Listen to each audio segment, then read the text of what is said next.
The dinner rush at Crimson Heights was in full swing, and Jasmine Carter's feet were killing her. She'd been on the floor since 11 that morning, covering for Maria, who called in sick again, and now it was pushing 8 in the evening. The restaurant was packed with the usual crowd of investment bankers, tech executives, and old money types who dropped more on a single bottle of wine than Jasmine made in a week. "Table 14 needs their check," the hostess called out as Jasmine passed the front station. "Got it." Jasmine grabbed the leather check presenter and weaved through the crowded dining room, her practiced smile firmly in place. 26 years old, and she'd been waitressing for nearly a decade now.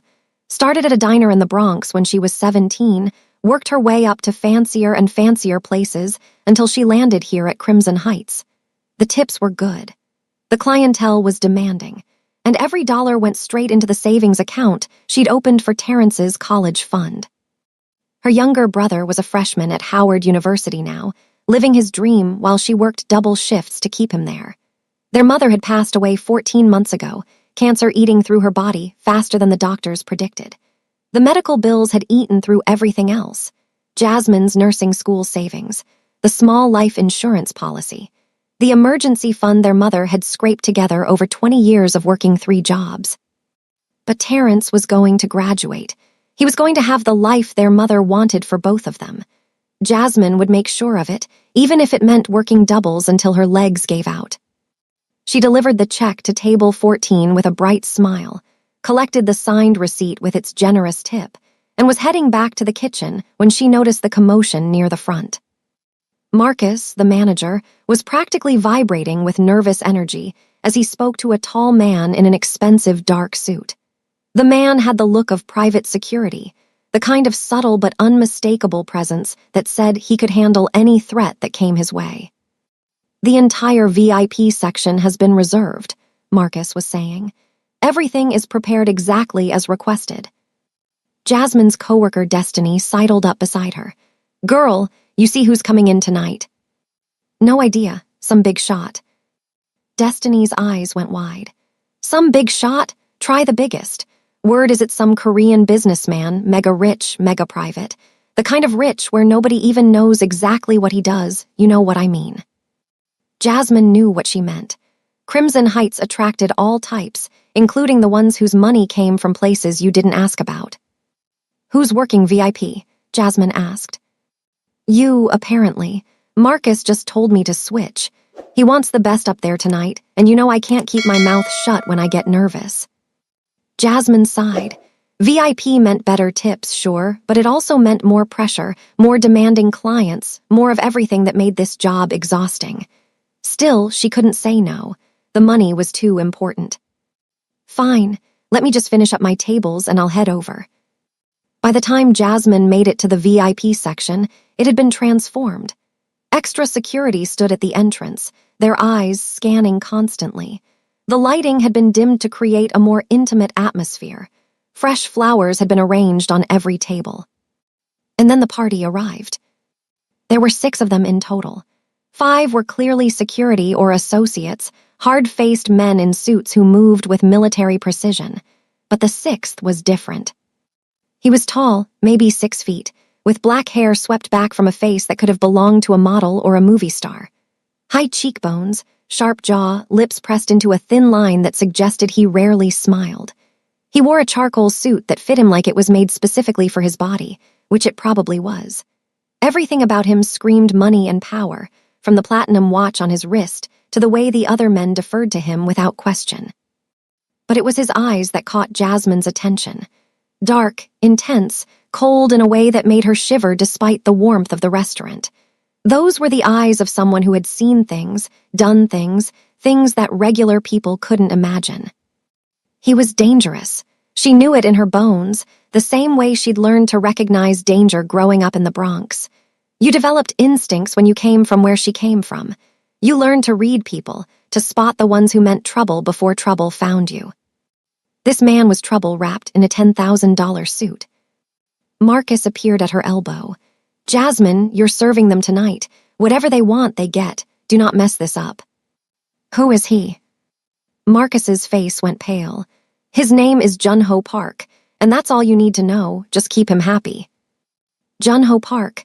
The name meant nothing to Jasmine, but the fear in Marcus's voice told her everything. She straightened her apron, took a deep breath, and approached the table with her best professional smile. Good evening, gentlemen. Welcome to Crimson Heights. My name is Jasmine, and I'll be taking care of you tonight. Can I start you off with some drinks? Most of the men ignored her completely, scanning the room with practiced vigilance. But Jun-ho Park looked up, and for a moment, their eyes met. Something passed between them, recognition almost, though they'd never met, a spark of something unexpected in those cold, dark eyes. Jasmine felt her heart skip, which was ridiculous. She'd served hundreds of wealthy, attractive men. None of them had ever made her feel like she'd been struck by lightning. Scotch, he said. His voice was low, smooth, with just a hint of an accent. Macallan 25 neat, for the table. Right away, sir. As she walked to the bar, Jasmine could feel his eyes on her back. She told herself she was imagining it. The evening proceeded with surprising smoothness.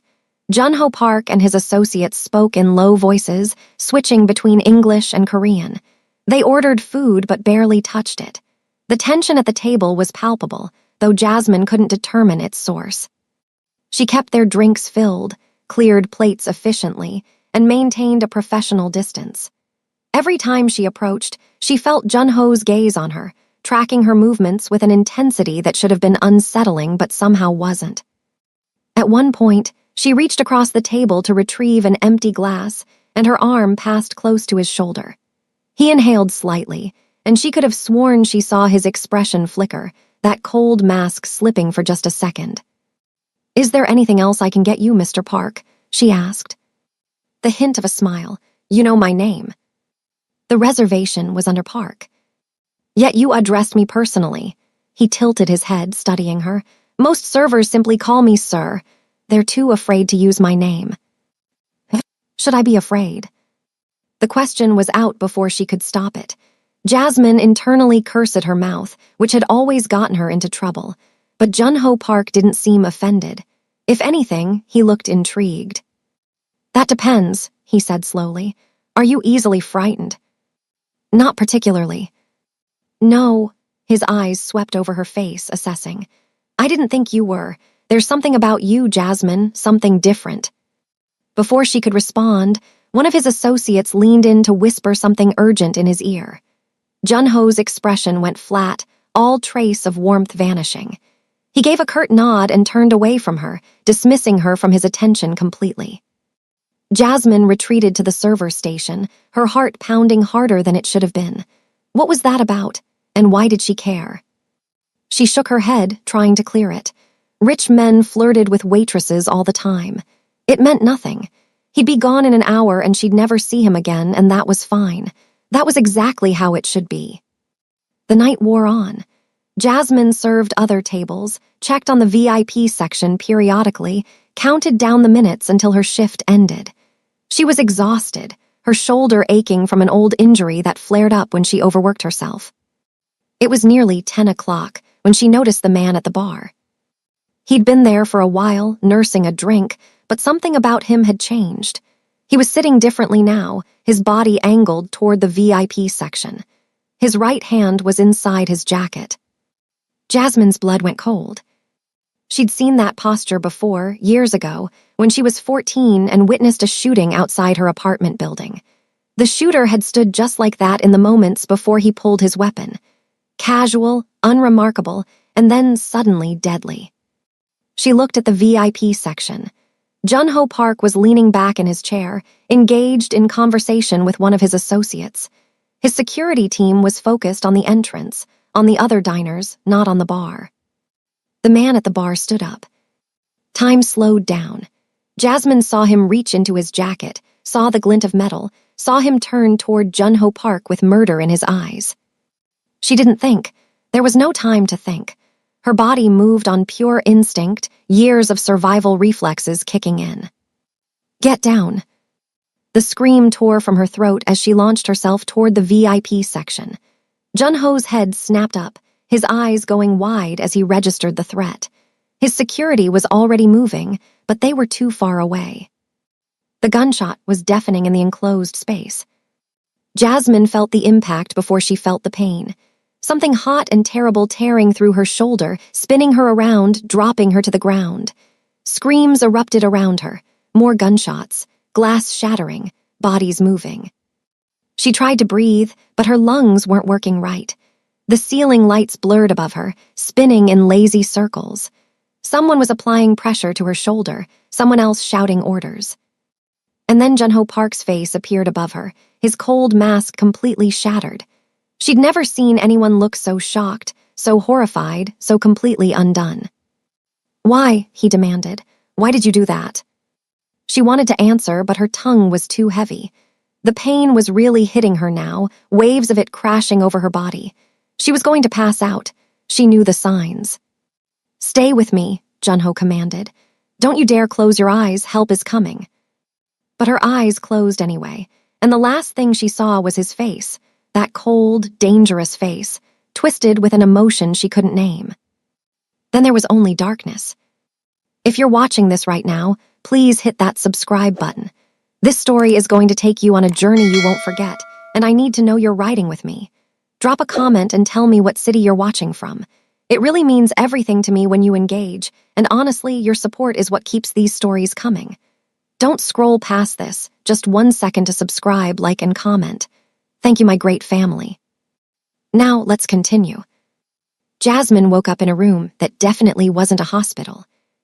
The bed beneath her was too soft, the sheets too silky, the air too clean. Hospitals smelled like antiseptic and industrial cleaner. This room smelled like fresh flowers and expensive cologne. She tried to sit up and immediately regretted it. Pain exploded through her shoulder, and she gasped, falling back against the pillows. "Don't move," the voice came from somewhere to her right. "You'll tear your stitches." Jasmine turned her head slowly, carefully. Jun-Ho Park sat in a leather armchair across the room, watching her with those intense dark eyes.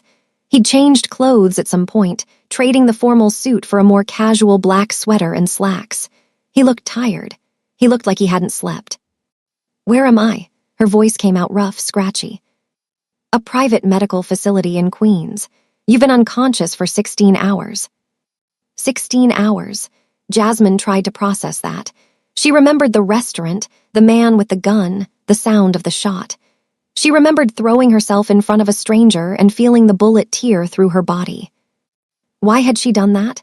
She'd asked herself that question 1,000 times over the years when she thought about that moment, and she still didn't have a good answer. Instinct, maybe. Stupidity, probably. "The assassin," she asked. "Dead." Jun-Ho's expression didn't change. "My security eliminated him immediately after he fired." Oh, she didn't know how to feel about that. Relieved, horrified, both. "You saved my life." Jun-Ho leaned forward, elbows on his knees. "That bullet was meant for my chest. If you hadn't warned me, if you hadn't moved when you did, I would be dead right now. I just reacted. I saw him going for a gun and she trailed off. "I didn't really think about it. Most people would have run, would have hidden, would have done anything except throw themselves in front of a bullet meant for a stranger." Jasmine didn't know what to say to that. He was right. It was crazy. She'd risked her life for a man she didn't know, a man who was clearly involved in something dangerous and probably illegal. "The doctors say you were lucky," Jun-Ho continued. "The bullet went through your shoulder cleanly. It missed the major blood vessels, missed the bone. You'll need physical therapy, but you should make a full recovery." "That's good." She looked around the room again, taking in the expensive furniture, the artwork on the walls, the window showing a view of unfamiliar city buildings.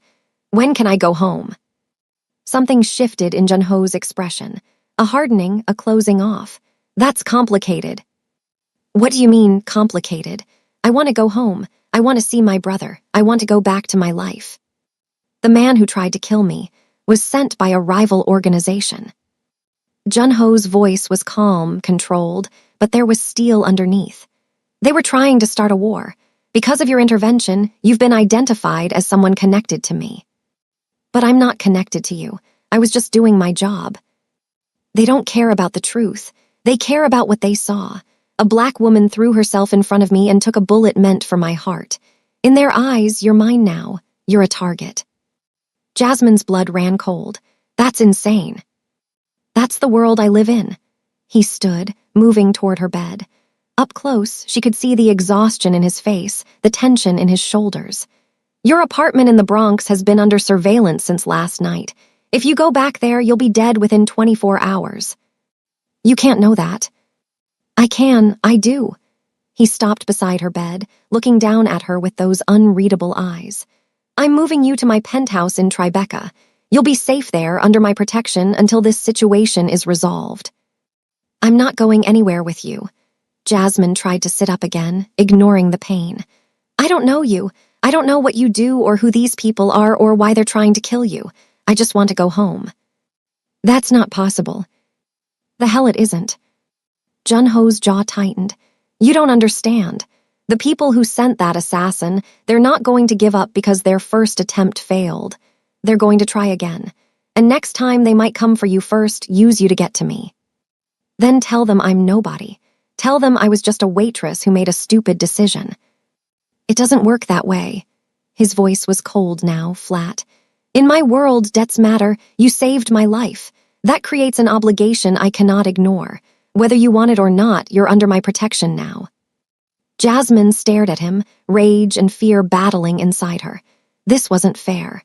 None of this was fair. She'd been trying to survive, trying to make enough money to keep her brother in school, trying to get through each day without falling apart. And now, because of one instinctive moment of insanity, her entire life was being torn away from her. What about my brother? She demanded. He's at Howard University. He doesn't know anything about this. He'll worry when he can't reach me. I'll make arrangements. What kind of arrangements? Security, protection. If these people find out about your connection to him, he could become a target too. The thought of anyone hurting Terrence made Jasmine's chest tighten. He was just a kid, really. 19 years old, studying business, dreaming of starting his own company someday. He had nothing to do with any of this. I want to call him. I need to tell him I'm okay. Junho shook his head. Any contact could be traced, could put him in danger. For now, it's better if he doesn't know where you are. You can't do this. Jasmine's voice cracked. You can't just kidnap me. I'm not kidnapping you. I'm keeping you alive. He moved toward the door, his shoulders rigid. Rest now. The doctors will check on you in a few hours. Once you're stable enough to travel, we'll move to the penthouse. And if I refuse? He paused at the door, not turning around. Then you'll die, and your brother will probably die too, because they'll use him to confirm you're no longer useful to me. He finally looked back, and there was something almost like regret in his eyes. I'm not asking you to trust me. I'm asking you to survive. He left without waiting for a response. 24 hours later, Jasmine stood in the living room of Junho Park's Tribeca penthouse, staring out at the Manhattan skyline. The view was incredible. All of downtown spread out below her, the Hudson River gleaming in the afternoon sun, the Statue of Liberty a tiny green speck in the distance. She'd lived in New York her entire life and never seen the city from this angle. It was like looking at a completely different world. Which she supposed it was. The penthouse was huge. 3 bedrooms, a gourmet kitchen, a library, a home office, more space than she'd ever seen in any apartment. The furniture was all modern and expensive, blacks and grays and chrome. There were very few personal touches. No family photos, no artwork that seemed meaningful, nothing that gave any indication of who Junho Park really was. Her shoulder throbbed beneath the bandages. The doctors had changed her dressings before she left the medical facility, given her prescriptions for antibiotics and pain medication, warned her to take it easy for the next few weeks. She was wearing clothes that someone had bought for her, since everything she owned was back at her apartment in the Bronx. Soft yoga pants, a loose sweater, expensive slippers. Everything fit perfectly, which meant someone had taken the time to figure out her sizes. It was thoughtful, in a way that made her uncomfortable. Junho had been called away on business almost immediately after bringing her here. He'd introduced her to the security team that would be stationed in the penthouse around the clock, shown her to her room, and then disappeared. She hadn't seen him since. Fine by her. The less she saw of him, the better. But the hours crept by, and the anger that had sustained her started to fade, replaced by something worse. Fear, loneliness, grief for the life she'd lost. This morning, she'd been a waitress with a plan. Work hard, save money, get Terrence through college, maybe finish her nursing degree someday. Simple, achievable. Now she was a prisoner in a stranger's penthouse, a target of people she'd never met, cut off from everyone she loved. She pressed her forehead against the cool glass of the window and let herself cry for the first time since her mother's funeral. The first week was the hardest. Jun-ho was rarely there. He left early in the morning and returned late at night, if he returned at all. When they did cross paths, he was polite but distant, treating her like a guest he was obligated to host rather than a person he'd uprooted from her entire life. His staff was the same. A housekeeper came twice a day. A cook prepared meals that Jasmine barely touched. Security guards rotated through shifts with military precision. They were all respectful, professional, and completely unwilling to engage in anything resembling normal human conversation. By the third day, Jasmine thought she might lose her mind from the silence. She explored the penthouse, more out of boredom than curiosity. The rooms were all immaculate and impersonal, except for one, Jun-ho's private library. It was smaller than the other rooms, tucked away at the end of a hallway she'd assumed led nowhere. Bookshelves lined every wall, filled with volumes in English, Korean, and other languages she didn't recognize. She found philosophy texts, classic literature, books on architecture and design. There was a comfortable leather chair in the corner, worn from use, and a small table with a half-finished cup of tea that had long gone cold. This was where Jun-ho spent his time, she realized. This was the only room in the whole penthouse that actually felt lived in. She pulled a book from the shelf at random. Marcus Aurelius, Meditations. The margins were filled with handwritten notes in elegant script. Some in English, some in Korean, all clearly made by someone who'd read this book many times and thought deeply about its contents. It didn't match. The cold crime boss with bodyguards and expensive suits, reading Roman philosophy and filling notebooks with his thoughts. It was like two different people inhabiting the same body. She put the book back and continued exploring, but she couldn't stop thinking about those notes. On the fifth night, Jasmine couldn't sleep. The pain medication made her drowsy during the day, but did nothing to help at night. She lay in the dark for hours, staring at the ceiling, before finally giving up and wandering out to the main living area. The lights were off, but she could see someone moving in the kitchen. She froze, heart pounding, before realizing it was Jun-ho. He was cooking. Actually cooking, not just reheating something or ordering takeout. He had vegetables laid out on the cutting board, a pot simmering on the stove, and he was moving through the kitchen with the ease of someone who knew exactly what he was doing. She must have made a sound, because he looked up suddenly, and their eyes met across the darkened room. "Couldn't sleep?" he asked. "No," she stepped closer, drawn by curiosity despite herself. "I didn't know you cooked." "One of the few skills I have that doesn't involve violence." There was something almost like humor in his voice. "Sit, I'll make you something." She should have refused, should have gone back to her room, maintained the distance that kept her safe. But she was tired and lonely, and the smell of whatever he was cooking was making her stomach growl for the first time in days. She sat at the kitchen island and watched him work. "It's called doenjangjjigi," he said, not looking up. "A Korean stew. My mother used to make it when I was a child. It's comfort food." "Your mother's still alive." "She lives in New Jersey with my younger sister, Naomi." He added something to the pot, stirred. "I don't see them as often as I should." "Why not?" A long pause. "Because every time they look at me, they see what I've become, and every time I look at them, I remember what I could have been." Jasmine didn't know what to say to that, but something in his voice, a rawness she hadn't heard before, made her want to understand. "What could you have been?" He turned off the stove, began ladling the stew into bowls. "An architect. I was studying at Columbia when my father died, 1 semester away from finishing my degree." "What happened?" "He was murdered." Jun-ho set a bowl in front of her, then sat across the island with his own. A rival syndicate decided they wanted our territory. They killed him to send a message. I was 27 years old, and suddenly I was responsible for everything he'd built, for everyone who depended on our family. So you took over. I had no choice. My mother, my sister, hundreds of people who worked for my father, they all needed someone to protect them, to lead them. He picked up his spoon but didn't eat. I never wanted this, but want doesn't matter when people's lives depend on you. Jasmine thought about Terrence, about dropping out of nursing school to pay their mother's medical bills, about working double shifts until her feet bled so he could have the future he deserved. I understand that, she said quietly. He looked at her then, really looked at her, and something shifted in his expression. Tell me about your life before all this. So she did. She told him about growing up in the Bronx, about her mother working 3 jobs to keep food on the table, about Terrence being born when she was 7 and becoming the best thing that ever happened to their family.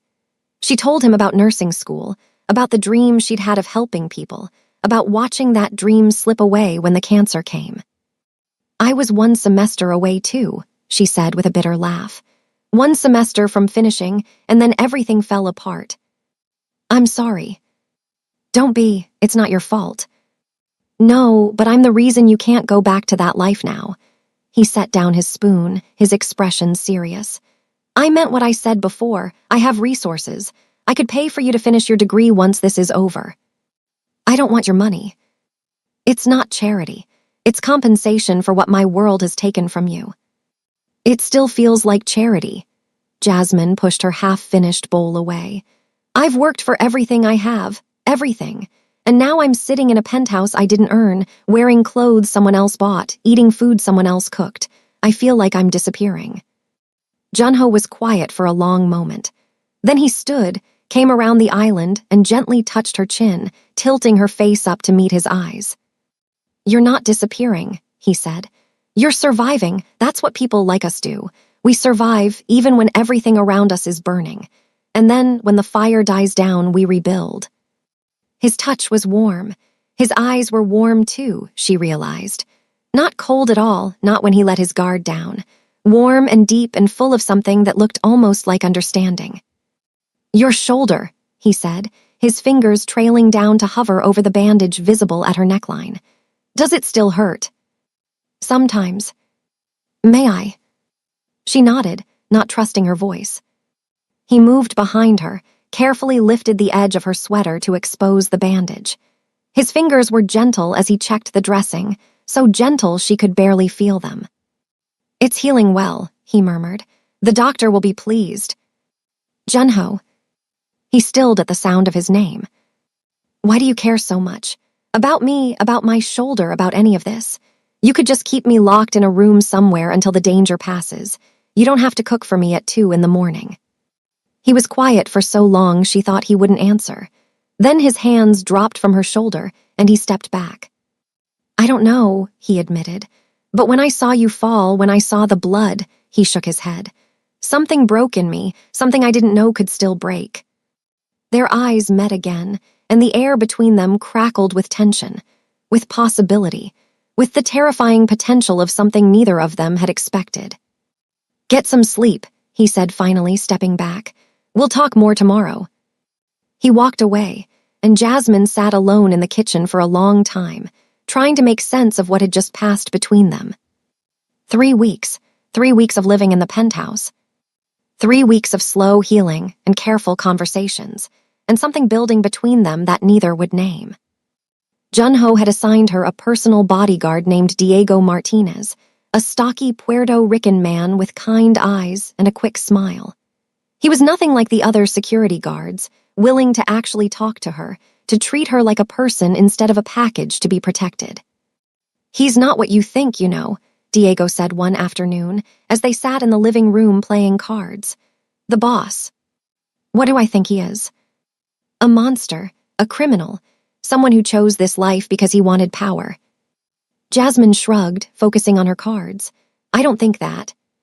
Good, because you'd be wrong. Diego laid down his hand, a winning flush. I've been with him for 6 years, watched him take over after his father died, watched him try to hold everything together. You know what he did first thing. What? Shut down the drug trade. Completely. His father had been running heroin through the ports for years. Junho said no more, said he wasn't going to profit off people's addictions. Jasmine looked up, surprised. I didn't know that. Most people don't. It cost him millions and it made a lot of enemies, but he did it anyway because he thought it was right. Diego gathered the cards to shuffle again. He's not perfect. He's done things that would make you sick, but he's trying to be better than what he inherited. That counts for something. Jasmine thought about that conversation for days. Thought about the philosophy books in the library, the notes in the margins, the way Junho's eyes went soft when he talked about his mother and sister. Thought about the man who cooked comfort food at 2 a.m. and checked her bandages with gentle hands. She was starting to see him differently, and that terrified her. One night, she confronted him about the debt. She'd learned from Diego that Junho had been paying off her mother's remaining medical bills, had quietly arranged for round-the-clock security for Terrence in D.C., had been making her problems disappear, without ever saying a word to her about it. You had no right, she said, standing in his office doorway. That was my debt, my responsibility. Junho looked up from his computer, his expression unreadable. It was handled. That's not the point. You can't just fix my life without asking me. I'm not a project, Junho. I'm not some problem to be solved. He stood, moving around his desk toward her. I wasn't trying to. You were. You've been treating me like a child since the moment I woke up in that medical facility. Making decisions for me, controlling what I can do and where I can go, throwing money at everything like that makes it okay. I was trying to help. I don't want your help. She was shouting now, weeks of frustration boiling over. I want my life back. I want to see my brother. I want to go back to work. I want to sleep in my own bed in my own apartment. I want to stop feeling like I owe you something I can never repay. Junho's control finally cracked. You don't owe me anything. You saved my life. If anything, I owe you. Then let me go. I can't. He was close now, close enough that she could see the pain in his eyes. Don't you understand? If you leave, if something happens to you, I'll never forgive myself. I've watched too many people die because I couldn't protect them. I won't add you to that list. That's not your choice to make. Then help me make a different one. His voice dropped, ragged with emotion. Tell me what you need. Tell me what would make this bearable and I'll do it. Anything. I need you to stop pretending this is just about keeping me safe. The words came out before she could stop them. I need you to admit there's something else going on here. The silence stretched between them, heavy and charged. There is, Junho said finally. I can't stop thinking about you. You haunt every moment of my day. When I'm working, when I'm supposed to be focused on survival, all I see is your face. All I hear is your voice. Junho. Your fearlessness, your defiance, the way you look at me like I'm not a monster. He reached out, touched her cheek, so softly it was almost not there. You make me feel things I thought died when I entered this life, and it terrifies me. She should have pulled away, should have maintained the distance that kept her safe. Instead, she kissed him. It was explosive, desperate, hungry in a way she'd never experienced. His hands tangled in her hair, her arms wrapped around his neck, and for a perfect moment, nothing existed except the two of them and the electricity between them. Then reality came crashing back. The door burst open. Vincent Chen, Junho's right-hand man, stumbled in with panic on his face. Boss, we have a situation. Junho pulled away from Jasmine, his expression shifting instantly from passion to cold focus. What is it? Volkov's made his move. He's grabbed Lisa Chen, the daughter of your ally in Philadelphia. He's demanding you surrender yourself in exchange. Jasmine watched Junho's face harden, watched the warmth drain out of his eyes, replaced by something ruthless and calculating. Prep my team. We leave in an hour. It's a trap, Vincent warned. Obviously, but I can't abandon Kim. He's been loyal for 20 years. Junho turned to Jasmine, his expression softening slightly. Diego will take you to a safe house upstate. You'll be protected there until this is resolved. You're walking into a trap. I know. You could die. I know that too. He moved toward her, cupped her face in his hands. But some things are worth dying for: loyalty, honor, protecting the people who trust you. What about protecting me? Something flickered in his eyes. Pain, maybe, or regret. That's why I'm sending you away. Whatever happens to me, you'll be safe. She wanted to argue, wanted to scream at him for being so stupid and noble and willing to throw his life away. But she could see in his eyes that his mind was made up. "Promise me you'll come back," she whispered. "I can't promise that." "Promise anyway." He kissed her instead, deep and fierce and full of everything he couldn't say. Then he pulled away, and the cold mask slid back into place. "Diego, get her out of here." He was gone before she could say goodbye. The safe house was in the Catskills, a rustic cabin hidden deep in the woods. Diego, along with 2 other guards named Parker and Mitchell, drove her there in an armored SUV that night. Jasmine couldn't stop thinking about Junho, about the kiss, about the way he'd looked at her before he left, like he was memorizing her face, like he might never see her again. She tried to watch the news on her phone, but there was nothing about a confrontation in Philadelphia.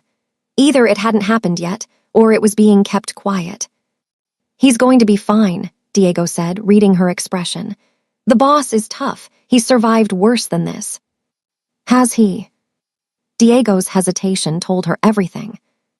The first night passed without incident. Jasmine barely slept, startling at every sound from the woods outside. By morning, she was exhausted and irritable, packing the cabin like a caged animal. The second night, everything went wrong. Parker received a phone call around midnight. He stepped outside to take it, was gone for about 10 minutes, then came back in with a strange look on his face. "Everything okay?" Diego asked. "Fine, just my girlfriend." But something felt off. Jasmine noticed it first, the way Parker and Mitchell kept exchanging glances, the tension in their shoulders. She caught Diego's eye and saw that he'd noticed it too. She was in the kitchen, reaching for a glass of water, when she heard the click of a safety being released. "Don't move." Parker's voice was ice cold. "Either of you." Jasmine turned slowly. Parker and Mitchell had their guns drawn, aimed at Diego. "What the hell is this?" Diego demanded. "Sorry, brother. Better offer came along." Parker shrugged. "Volkov's paying triple what the boss pays, and he's going to win this war. Might as well be on the winning side." "You piece of..." Parker fired. Diego dove sideways, the bullet grazing his arm. He rolled, came up shooting, took out Mitchell with 2 quick shots. Jasmine grabbed the knife from the kitchen counter and threw herself behind the island as gunfire erupted around her. Diego was hit. She saw him go down, blood spreading from his chest, but he kept shooting, kept fighting.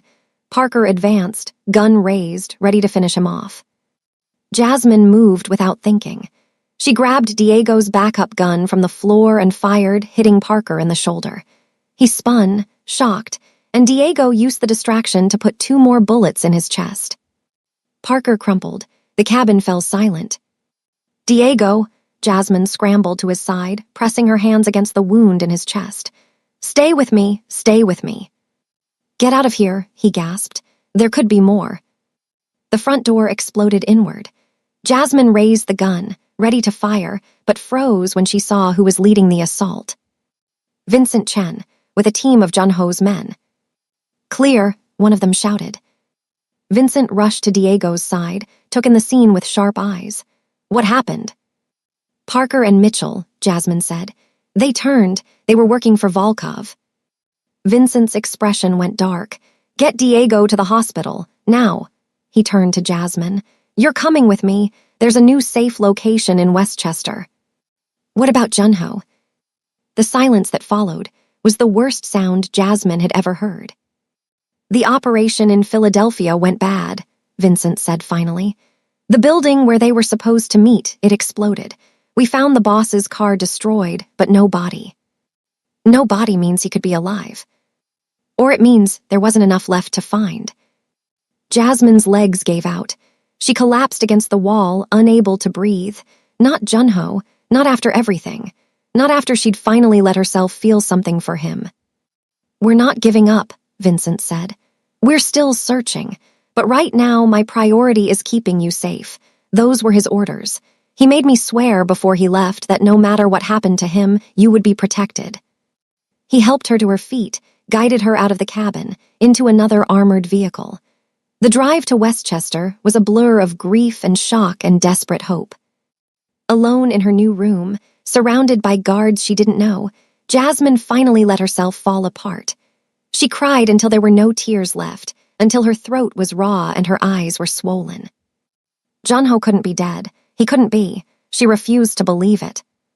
But as the hours passed with no word, hope became harder and harder to hold on to. 3 days of silence. Vincent had taken over operations, trying to hold Junho's organization together while hunting for the mole who had fed information to Volkov. The security around Jasmine had tripled, but she barely noticed. She moved through each day like a ghost, going through the motions of eating and sleeping without actually being present. On the 4th night, her phone buzzed with a message from an unknown number. Trust no one. Vincent is the betrayer. Get to Grand Central Terminal, track 34 tomorrow at noon. Come alone. Jay. Jasmine's heart stopped. Jay, it had to be Junho. He was alive. He had to be alive. But the message said Vincent was the traitor. That didn't make sense. Vincent had saved her life at the cabin, had been coordinating the search for Junho, had seemed genuinely devastated by his disappearance. Unless it was all an act, unless Vincent had been playing them from the beginning. Jasmine spent the night going over everything she knew.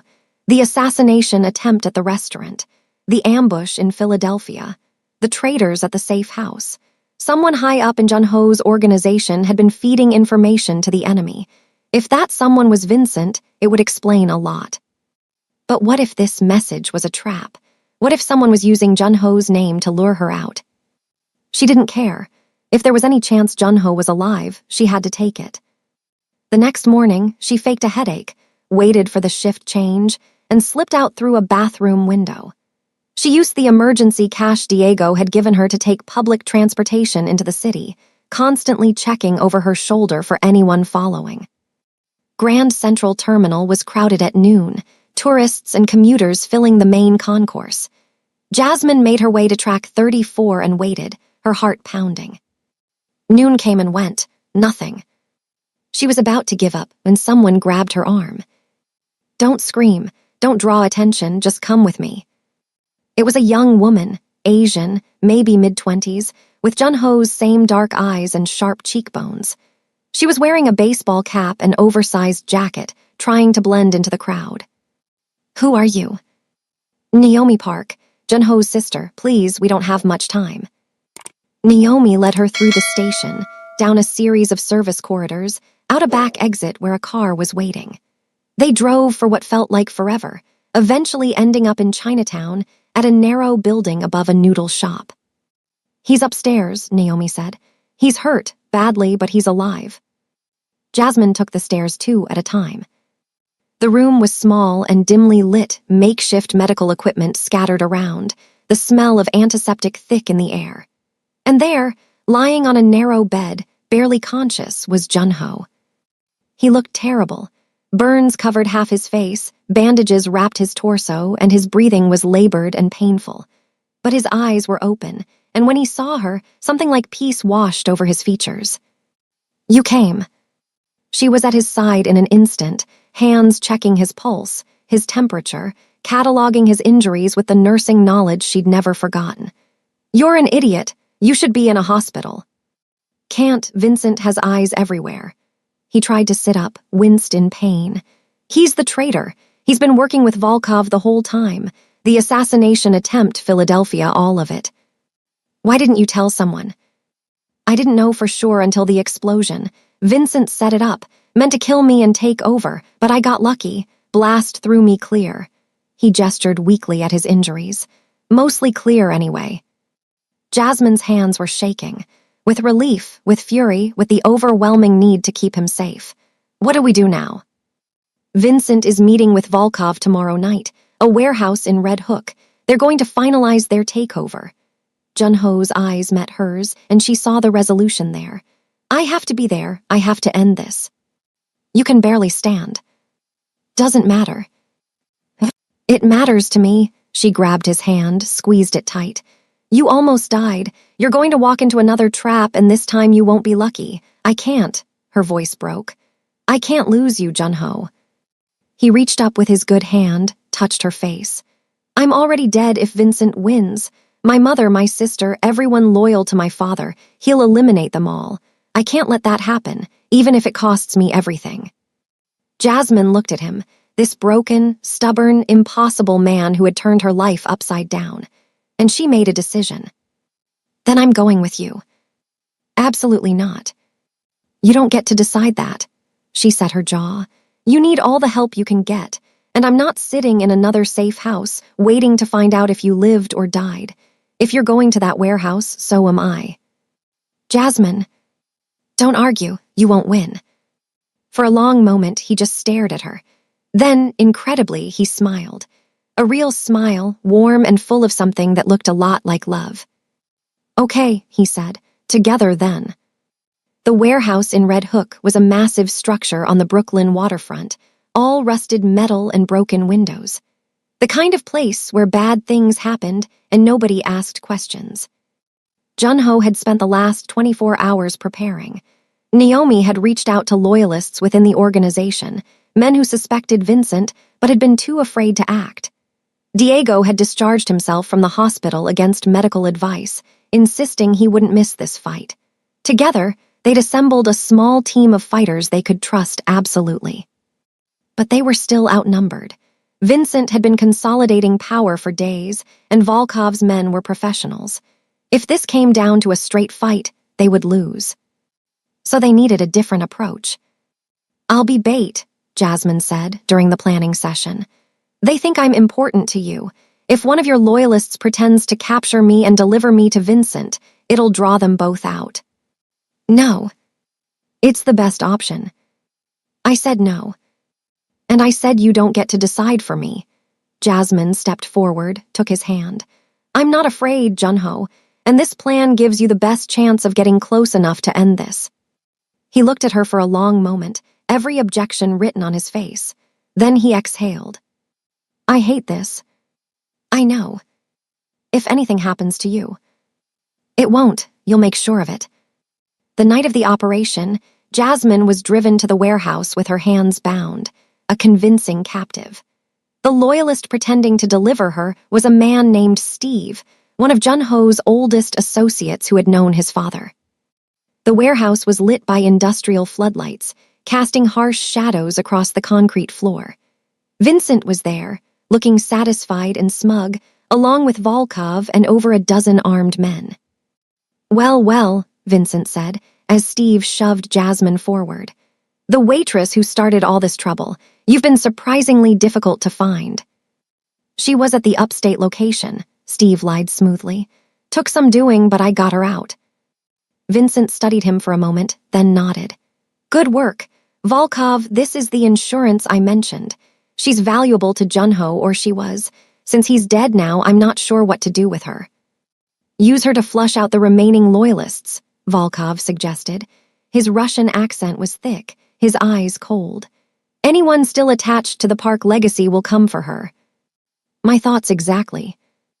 Jasmine stayed silent, playing her part, waiting for the signal. It came as Junho's voice echoing through the warehouse speakers. Surprise, I'm harder to kill than you thought. The lights cut out. Chaos erupted. Gunfire, shouts, bodies crashing into each other in the darkness. Jasmine dropped to the floor, rolling away from the line of fire, hands working frantically at her bonds. Steve had given her a small knife, hidden in her sleeve. She cut herself free, grabbed a fallen gun, and pressed herself against a concrete pillar, trying to make sense of the battle around her. Muzzle flashes illuminated frozen moments. Diego taking down two of Volkov's men, Junho moving through the darkness like a ghost despite his injuries, Vincent screaming orders that no one could hear.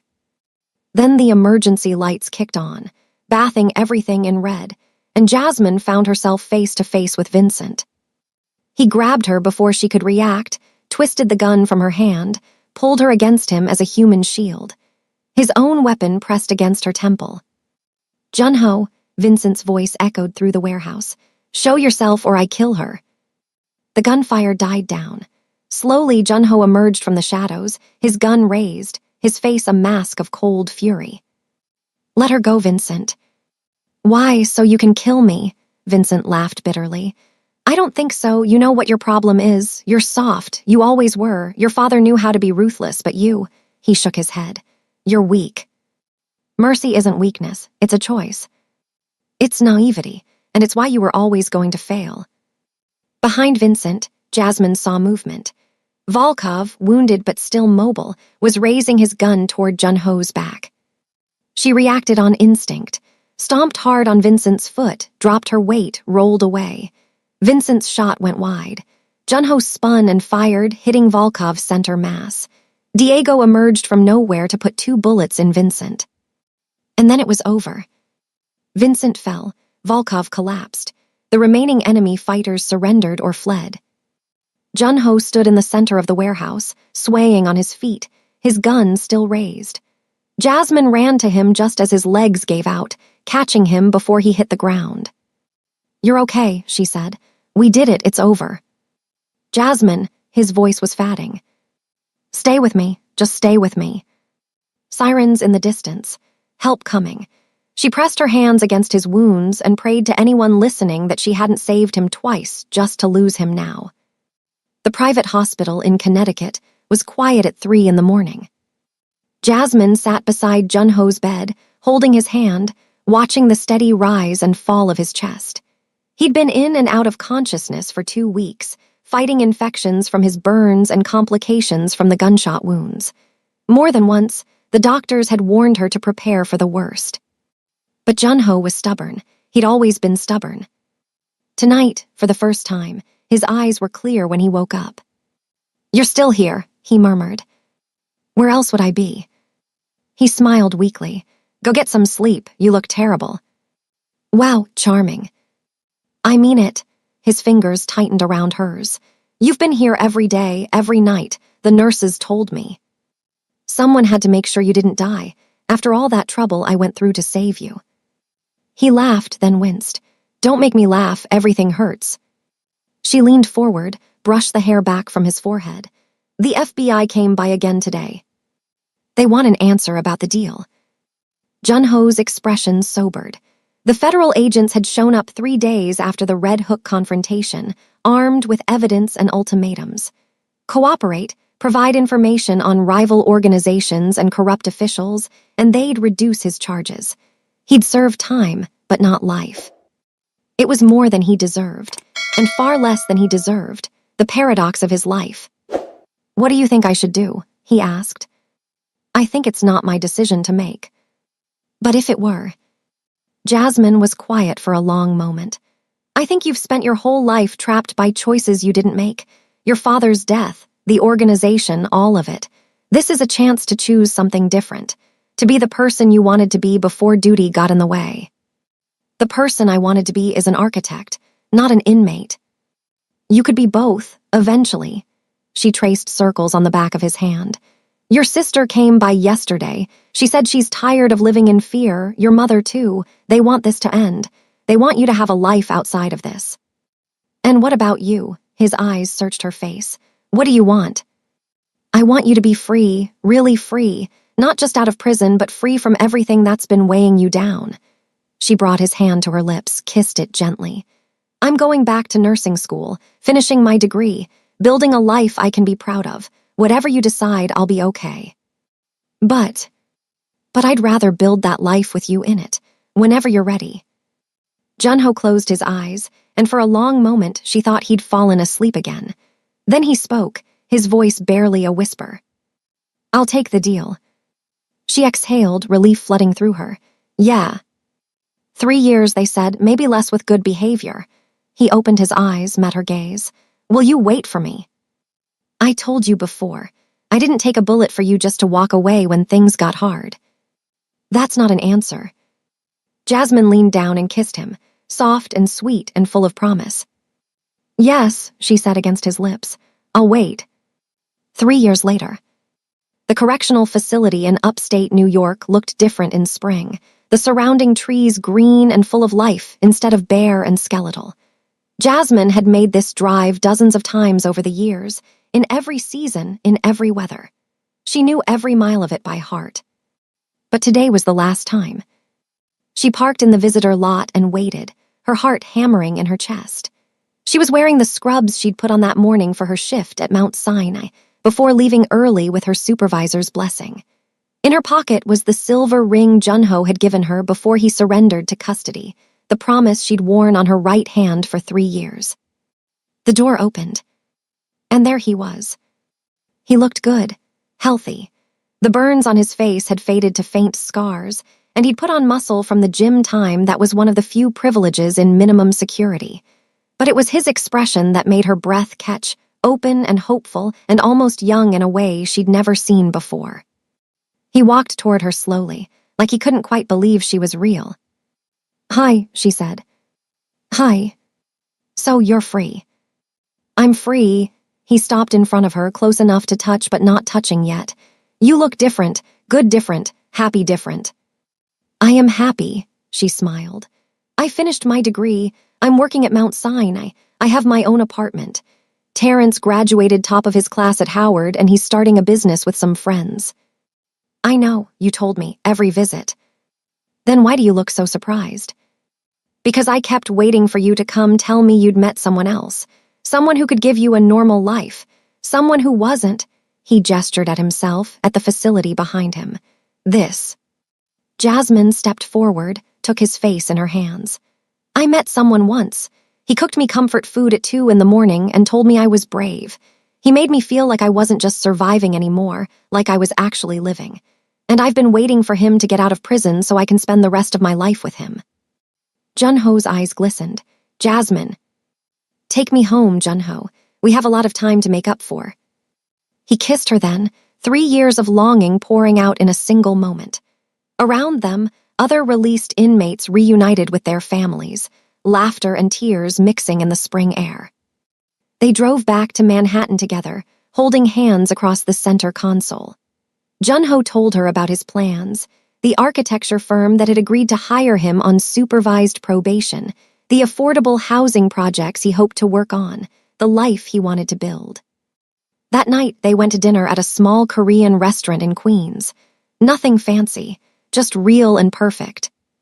"I want to marry you," Junho said, over bowls of the same stew he'd made for her in his kitchen years ago. "I know there's still a lot of work to do for both of us, but I don't want to wait anymore. I've waited long enough." Jasmine pulled the silver ring from her pocket and set it on the table between them. "Then stop waiting." He picked up the ring, looked at her. "Is that a yes?" "It's been a yes since the night I threw myself in front of a bullet for you." She held out her left hand. "Now put it on the right finger this time." He did, and then they were both crying and laughing and holding each other in a restaurant booth, while the other diners tried not to stare. They walked through Central Park as the sun set, hands intertwined, talking about everything and nothing. At a specific bench, Junho stopped and pulled her close. "This is where I used to come when I was at Columbia," he said. "Before everything changed, I'd sit here and dream about the buildings I was going to design, the life I was going to live." He kissed her forehead.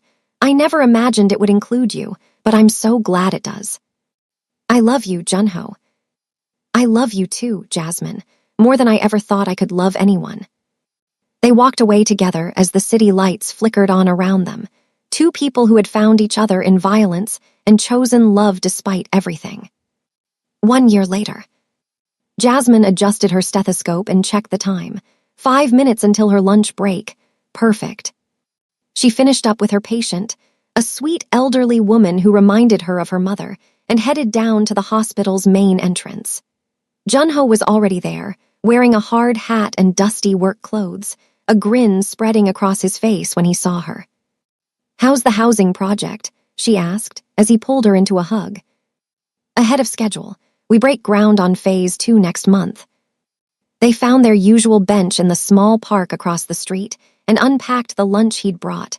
Korean food, always Korean food, the recipes he'd learned from his mother and taught himself to perfect.